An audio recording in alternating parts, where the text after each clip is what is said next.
Take you now to Olievenhoutbosch. One person has reportedly been injured in an apparent stampede at the Walter Sisulu Primary School at Olievenhoutbosch in Centurion. I want to get the very latest. Panyaza Lusupi is currently speaking. Distributed here, courtesy of the foundation, need to be distributed within the regulations.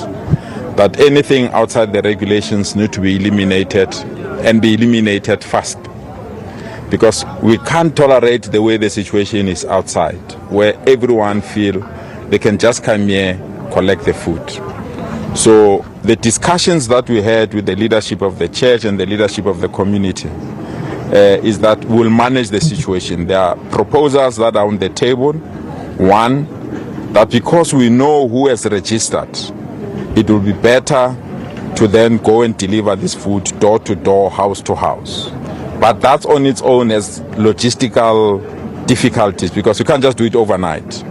And the church also, or the foundation, the Master Foundation as well, needs to check their resources whether it can carry that aspect. Secondly, that are going to open all our schools now, starting with the school that is here, so that people get inside and their social distancing while we are still working on other alternatives. But what we have here is generosity of people that feel that this community need to be fed. And they've chosen this community for historic reasons. They've been working in this community for quite some time. That is why they felt that they need to come to Olive. I've satisfied myself with the data. I've satisfied myself with their stock. They've got the stock to feed everyone, literally everyone around this area. They are now on 5,000 so far. We're close to 9,000. They are now on 9,000, and I've been assured that they've got stock that can also take more than 20,000 additional people. So we just need to manage the social distancing. We need to manage the queues. We also need to manage that the right people get the food that they need here. So from the side of government, we are still insisting that let's look at the possibility of dropping this food house to house. The issue of long queues is creating problem. But in the interim, we'll open state facilities so that instead of people queuing outside, going through the difficulties of the regulations and the virus itself, when they're inside the classrooms, we'll ensure the social distancing, we'll ensure that people are taken care of and they're screened, and we don't have people that are standing in the sun and people standing. So we are satisfied that this can be managed. But unfortunately, as I said, people from other areas are starting to come here, and we want to urge those people that this arrangement is the arrangement of Master Foundation for people of Olive. Any other person will be assisted when we have sorted out the issue of Olive. But we can see from the queues that the government has taken a correct decision to say that we can't rely on food parcels alone. That our people can't rely on food parcels. What we need is the 350 Rand grant to be distributed immediately. Because the distribution of the 350 Rand will ensure that each and every individual will have their own money and they can buy where we are. But those that don't qualify will have institutions like the foundation to assist them. So we need to combine all these efforts. But I want to emphasize the point that we're worried about the situation outside. We've met with the leadership. We've put systems to control this distribution, and will ensure that this distribution is within the regulations and this distribution doesn't spread the virus. We are happy that people are screened. We are happy that people are given sanitizers. We are also happy that people are washing their hands, and that each and every person that is coming through here, they've been screened, their temperature and everything. So we will try to push it to be within the regulations. Unfortunately, the numbers are huge. They're too huge. And the sooner we move to the method that you've suggested, the better. I'll allow the pastor to also say something, and the community leaders as well. Thank you very much, MEC. Lesufi, and yes, we are privileged to be able to help the community. We've been operating in this community for 20 years now in this area, and we are thankful for sponsors that have backed to be able to give such quality food, and I think that's the problem we have. We from the beginning understood that the distribution would be a problem, and that's why we came up with a system where we tagged every house. We went to every house, make sure that we had the right person, so we don't have one person getting it 5 times or one person getting it 10 times, but that every family does get a meal. Then we did that. It took us 4 or 5 days, and we got volunteers that are working day and night, not asking a cent. It's amazing how the community work together, different spheres, public sector, the social department, private sector, everybody working together just because they got a heart for the community. And we've been here day and night for probably 7, 8, 9 days now. Now we started feeding 3 days ago. This is not the first day we're feeding, and so we've been feeding 3 days where everything went very smoothly. We are in contact, and we brought every section per day came in, but I think after the 3rd day there was some false rumor that went out that this is the last day we're going to feed, so if you don't come today you're not going to get your food. So there was a little bit of miscommunication, as well as people that are in desperate need that are not in this community but are in other communities, and they need food, so they're coming here to see if they can get help.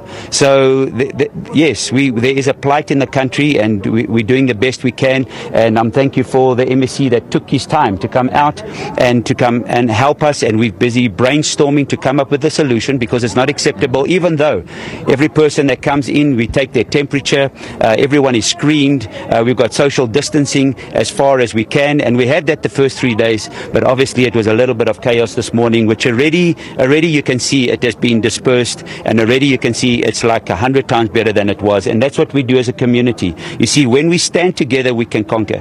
When we speak together, we can conquer. So when we're talking fear, then you become you want to disband and stop and immobilize. We can't do it. If you're doing something, there's always going to be problems, but that's why we come together and we look for solutions, and we solve the solutions. And MEC has already given us potential solutions, and we need to brainstorm that, see what we can do with the resources that we have, and see how we can make that better. Now, of course, because we tag the houses, we probably will be able to go to the houses, and because we've done all our homework, we've done all the groundwork, so we'll be looking at different ways and how we can do that. And after this meeting, we'll take it further, so that we can take care of the situation.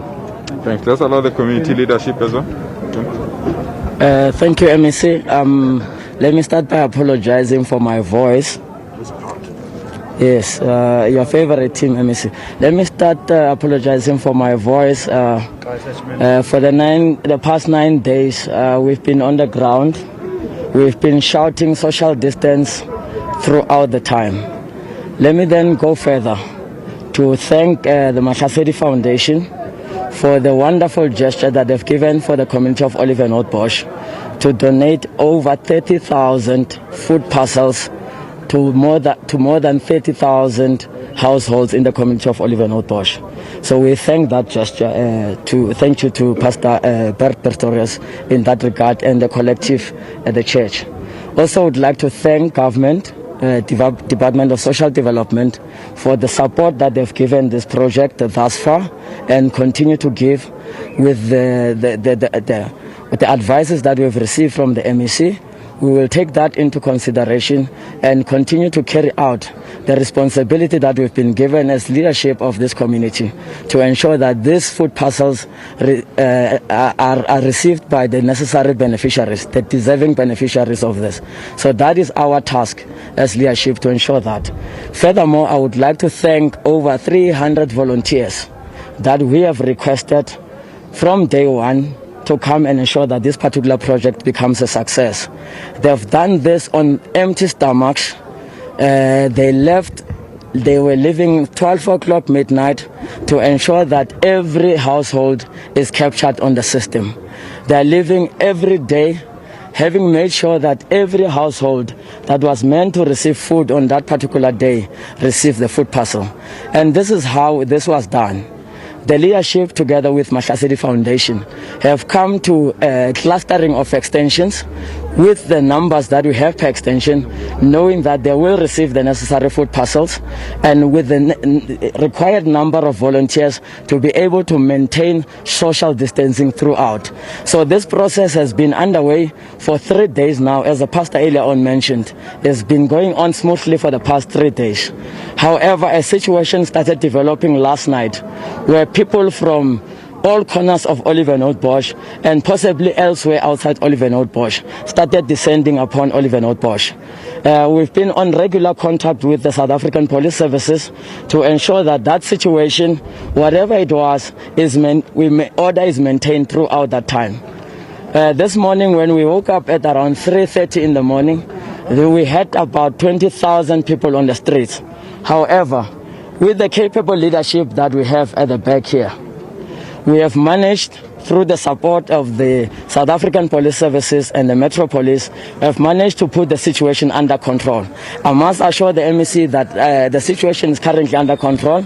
We have few queues at the gate with proper social distancing, and the relevant extensions that were supposed to be beneficiaries of today have been sent to different posts, different locations, where the coordinators are ensuring that there's proper social distancing in those particular locations. And from those locations, we will be sending 50 people per location to go and queue next to the gate, where we also have other volunteers who are also ensuring that there's proper social distancing. So now, with the situation that we had in overnight and in the morning, I must assure the people of Olievenhoutbosch, I must assure the President of the Republic, I must assure the Premier of the province, and together with the MEC of Social Development, that as leadership of this community, working together with the security cluster, working together with government, we have put the situation under control. And there's more mechanisms that we are still going to put in place to ensure that this situation does not develop as it did over last night. Amongst the other measures that we are going to take is to ensure that this queuing overnight is stopped completely. So there's no one who's going to be allowed to start queuing like it happened last night at around 6:30 in the evening. So that is going to be arrested. We've had that engagement with South African Police Services that they will monitor the gate at the back to ensure that nobody queues at the gate from any other time after we conclude the business of today. So we are assured then that people will be given a specific time until we get to other measures that were proposed to MEC. They will be given a particular time where they will start coming to the queues, wherein the leadership and the volunteers will then be present to ensure that proper social distancing is actually done, and to ensure that the proper beneficiaries on the day are the ones that are coming to the queue on that particular day. I thank you, MEC. Thank you very much, MEC Pastor, as well as colleagues. Can I just show first anyone who's got questions? MEC, when we arrived here, we managed to speak to a couple of people and ask them what they want government to do. And the talks of the foundation taking food to them came about. But others told us that, it was very difficult, or it would be difficult for even the foundation to go there, because those particular areas are not accessible. So it raises the question that what is government going to do, to ensure that at least that is realized with regards to trying and fix the road. I mean, also struggle to come in here. Well, that's the reality of the area. You have to understand that there are things that are beyond the people that are bringing the food. So we...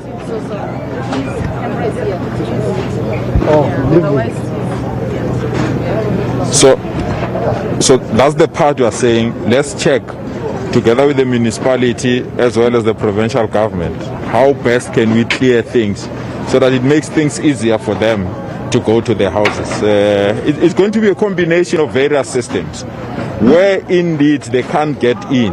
This particular system is still applicable. It's just that must ensure that the queues are not long, there is social distancing, there is proper screening, there is proper sanitization of people that are coming here, but also that the right people are coming here. So if you are using one system alone, that's why we're having this kind of pressure. Where the roads can be utilized, let's use that aspect. Where the roads cannot be utilized, let's use another alternative mechanism. But we can't work outside the regulations. The regulations are the law of this country, and the regulations need to be respected. Regardless, whatever good gesture we are doing, the regulations must be respected. That's why we are here to say, let's assist each other. There is a need. The foundation feels that they need to assist. The community is volunteering. There are people that need this food. What we need to do now is to develop systems that can ensure that the regulations are respected. And that's why some of us are here, to ensure that the regulations are adhered to and the regulations are respected. Talking about developing systems that we try and assist. Earlier when we came here, we heard that there was a lady who was injured because of the stampede. Secondly, is that when we arrived here at MEC, we realized that there was a struggle when it came to social distance. You know, people were close to each other, you know, for quite some time. I mean, go from down there until we did a couple of interviews. What is government, you know, intending to do to ensure that when such initiatives are done, government is there to enforce the very same regulations that you spoke about from the start? Well, the community leader has explained what was the problem. The problem is that in the last 3 days, there was no chaos. People observing social distance, people were getting their packages, and people were screened. The only problem came when there was a wrong message that was sent to the community that today is the last day of feeding. And because someone said today is the last day, people then camped overnight to wait for the queue. Hence where the problem of social distancing and the problem that you have just alluded to. We have now come here to speak to the leadership to say, let's rectify the situation. And we've done that with an open mind. We're not imposing our views. We took their suggestion and we work together. So on that basis, where it's possible to drop the food house to house, we'll do so. Where it's possible to continue with this arrangement but observing regulations, we'll do so. But there are people that are sick, as you say. There are people that are collapsing. So we are opening our classrooms here so that people can at least sit inside the classes while we're observing the situation. But we'll do the sanitization and everything so that the entire situation is as safe as possible. But I accept that it might be difficult to manage the numbers. That is why we are using your platform to say this arrangement is for the people of Olievenhoutbosch purely because the foundation has been working in Olievenhoutbosch. It's not from any other person that is outside that might want to come to Olievenhoutbosch. And we can confirm on the basis of the discussions that we had with the foundation that they've got enough stock to feed everyone that is on the queue. So there's no need for anyone that is on the queue to panic. The only thing, we must manage social distancing. We must ensure everyone is screened before they come here. And those that, unfortunately, their temperature is high, we will provide support to them so that they can be given the necessary support, including delivering food at their own places, because we don't want them to come here and contaminate other people that are here. So we are putting all those systems. I will be the first person to say they might not be sufficient. I will be the first person to accept that they might create chaos. But at least we've started to pull things together, all of us. And that's what we need to do. Let me see a question from my side. In terms of the response time, unfortunately we got calls from last night that the hearing is happening.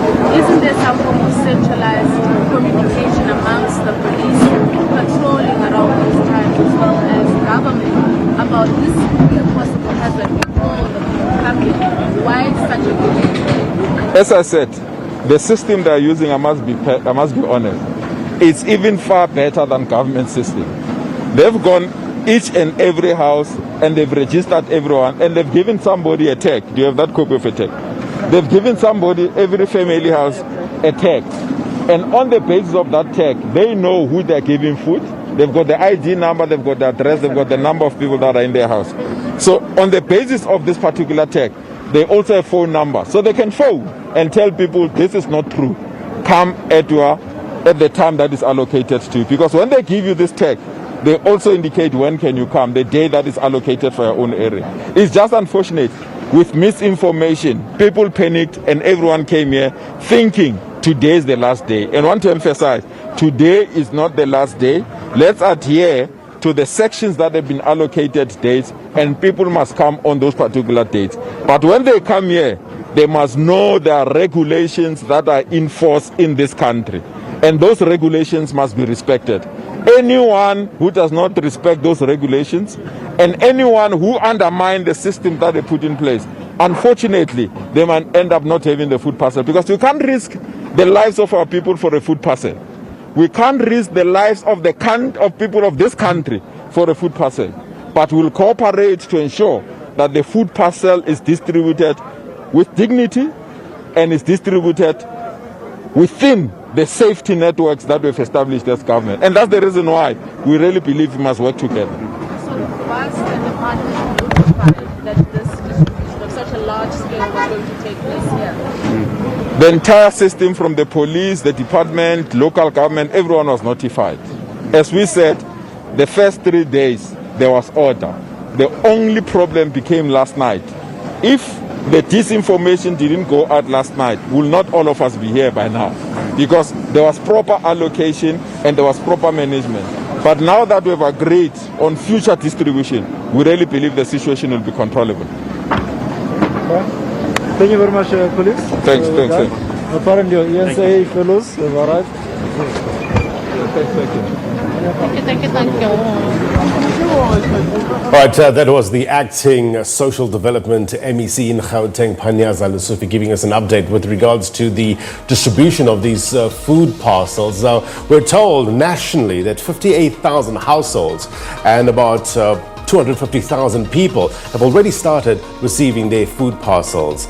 But there's also been help from outside, so-called Good Samaritans, volunteers that have put their hands up and said they want to help their fellow man and woman in this time of crisis, a state of disaster. And you heard from the community leader there, over 300 volunteers have stepped up as well in order to try and help the people there. But there have been issues with regards to physical distancing. The MEC was talking about some misinformation that was going around, talking about this being the last day for the distribution of these food parcels. So they've tried to clarify those issues as well. But I guess it goes to show how our lives are so interlinked and how our health is also so interlinked. So we'll get more on that story in a short while from our reporter Ntlantla Kgatlane there as well.